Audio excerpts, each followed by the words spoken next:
January ni thum sang ni som ni paruk ani hey breaking news react to romani Trump pahian in Venezuela beya be puya thaka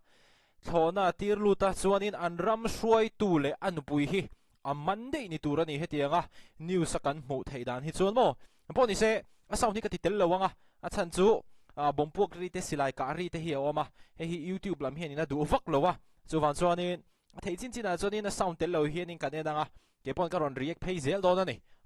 tuna in mu thei hi Venezuela khulam anmani dar zat anga chuanin zing lam dar khat dar ni chhovela US lampang hian in be puyan zu thla ka ni Donald Trump chuanin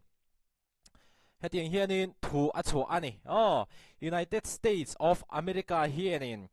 Venezuela laka hian in be pui hlo tling tak a thla ka ti chuanin anram hruai tu an president Nicolas Maduro hi le anupui hi an mana anram matang hianin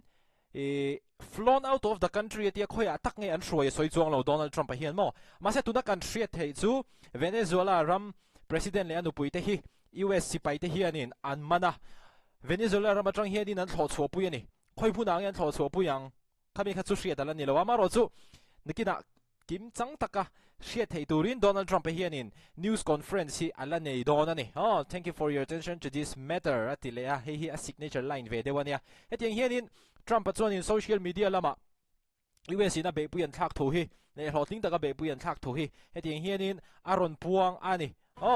Trump chuanin an president choidong khanin Nicolas Maduro le anupui kha an man atimo meya chuan thil pakhat kan hria tur awm ani le ngai tuana ti thui deuh hlek tu awm ani hi engwangin nge hetiang hianin Trump hianin Venezuela hi abei tak mai ti kha zona kha om theia mi then kha chuan in comment section lama chuanin le mi tam tak ngai dana chuan US hianin Venezuela an oil hi US hianin ai tani tin an comment ani ti chuan kha thirna tlang pakhata tanga thirna lo ni ta se chuanin mi then khat le chuan hetiang hianin ti ni tuna chuanin Venezuela ram hi azalenta an dictator Maduro la ka tangin ka he ram hi azalenta an ti vele thungani khatiang ani mek lai khanin Venezuela ram chantu te entinan Cuba te hang hi chuanin Donald Trump na hetianga ava beiringot kha an dem le thungani khatiang khanin ngai dan kha a omle nuai to social media hianin engber nge oi tur nia eng chin nge oi tur ti pokha hria thiam kha a har chhole tan viau mai ani amaro chu tiang hianin kan news ne kan han rieka hetiang hianin zing dar khat dang hi chawa United States hianin be pui a thaka chuanin heng lai ve lami thla lo la tu te na an lo mu thei dan chuanin thona helicopter a thok hi an mu ani hei mun la de watanga an la kania ti chuanin Venezuela rampang chuanin emergency apuang ve nga la engtin tak chang let angmo engtin tak ma lang mo chuan hetianga Venezuela ina be ato ma lok ni khate moni ni liam ta khanin anram president Maduro hianin Trump hena chuanin hanin dor that lea han ti that le angchi vel te po kha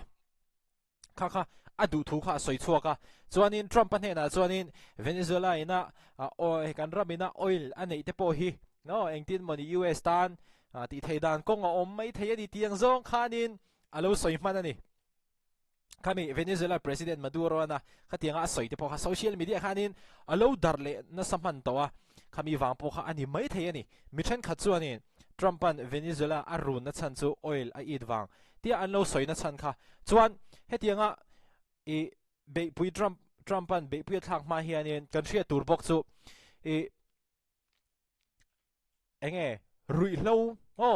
drugs te khatiang kha Venezuela ramatang hianin US a hianin an tol runa sa thin ti kha report kha om bokani news a react tur atam bokani entur atam bokani khatiang kha ania news om dan mo to sonin Venezuela sarkar hianin ma alamek ni na langa attacks marks first non-US land strike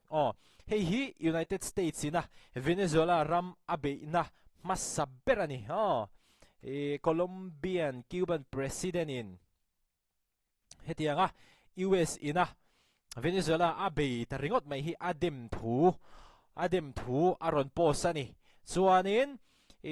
United Nations lampang hi an ron in rol don nge an hetiang vela hianin an re thei fu maya ti hi chuanin United States po hi mitam tak chuanin an dem le don ani chuanin an dem na chan tur chu kan soi le lo kanga mitam tak ngai dana chuanin US hianin kha Iran te chuanin ram chi sang sang te po kha US hianin ava run ma sa thina ni ava be ma sa thina ni khata tang khanin ram ava be reng reng amo be pui ava thak na reng reng ang kha ram re thei deu ti le chu kan soi swal mai theya amaro chu ram din mun kha thalo deu khanin ti khanin akal san le thina in ti te ang khating zo kan soi swal thuilu tuk lowang khating ang kha atam em awang khanin tuna hianin mitam tak chuanin Trump le USA te hi an demani amaro chu khatiang ani lai khanin Donald Trump ate chuanin an mani ngai dana kha chuanin hetinga be pui an thak na chan te hi adik le thap dona kha sai ni kha omzel ani khami ha kan threng don nia ti chuanin December ni som ni pakwa khanin hei soitong khanin Trump chuanin Venezuela atanga ron kal long pakhat damdoi USA ron tol rutur ron phurlu tur kha te po kha bomani ti te po kha news report om to ka hi December ni som hi pakwa sang hi som hi panga ani hetiang hianin boruak hi so sang chho zela zoni puak darle ta throi mai ani mo US hianin nikum September tha atang to khanin Venezuela atanga US a damdoi ron tol rutur ang chi ho long tam takhi US sipai te hianin an lo kap cheto ani kata tanga boruak khetia inmung chho char tuna puak dar ta te po hi ani theina lai kha awm ve thawani keini zon ani kan ti dot lawang ele zon in factor tam don newsina aron report hi kan keini na kan lo hriat thei chu ani heng ba ka hianin intelligence keini na kan hriat velem lo keini mi pui nol pui na kan hriat velem lo politician apo ho tu lok deu te le sipai ho tu te chawina an hriat te po kha khang te po kha om lowang ti kha soi thei ani lawani chuanin Trump ate chuanin an ngai dana chuanin Venezuela President Maduro hianin heng damdoi tol ruk na vela hianin in nam noin thuk tak anai ani tin Trump administration te Trump sarkar te chuanin an ngai ve thung ani khatiang kha thilom dana nia amaro chu Maduro Venezuela President hi chuanin hetiang lama hianin in nam noina ka nei lo reng kha ati ve thawani pakhatin in nam noi atia lelamin nam noi lo atia chuanin voi som thum chuang be pui athak to hian ni kum September tha atang khan mo khami longvel damdoi phur longvel aka chiat voi som thum vel kha be pui athak to ta chuanin mi za chuang in nun na an chan to ani hei hi thil omzia ani kan hriat thei chin mo khatiang kha ania hei Trump chuanin social media lama tiang hianin aron posa chuanin Fox News hi pro Trump ani engpo Trump hian ti se Trump tran reng an nita hetiang hianin aron post ve a Fox News hianin dictator captured aron tia chuanin the US military attacked Venezuela and captured its leader mitam tak chuanin Nicolas Maduro hi dictator ongin an ngai hei comment section apo hianin tuna chuanin Venezuela ram azalen ta an ron tia khatiang anga ngai tan de chuanin alo mom ngotang amaro chu news chen khat Trump tran reng lo tan chuanin Trump kha andem ron le luai mai ani ka khathil lom je ani engpo ni se khovel hi chuanin boilam chu pan deu ni dro ta Russia nen te nuclear anti tool tuna ating hianin Venezuela lam ram ka tong sur ngai lo wati to kha Venezuela ram lam kan hoile thup mai ani ke ni ho chuan mo te hian pathian zara kan damanga news kan on react hozel tura nga yang ka channel te milo en sak thina lo me ma hei hi kumin kumsang hi som hi paroko ka news react masak berania ka channel te milo hlut saka milo en sak thin zong te in zawai chuwa hanin thilung le ti takzitin lom thu ka hril chewa kumin chung hian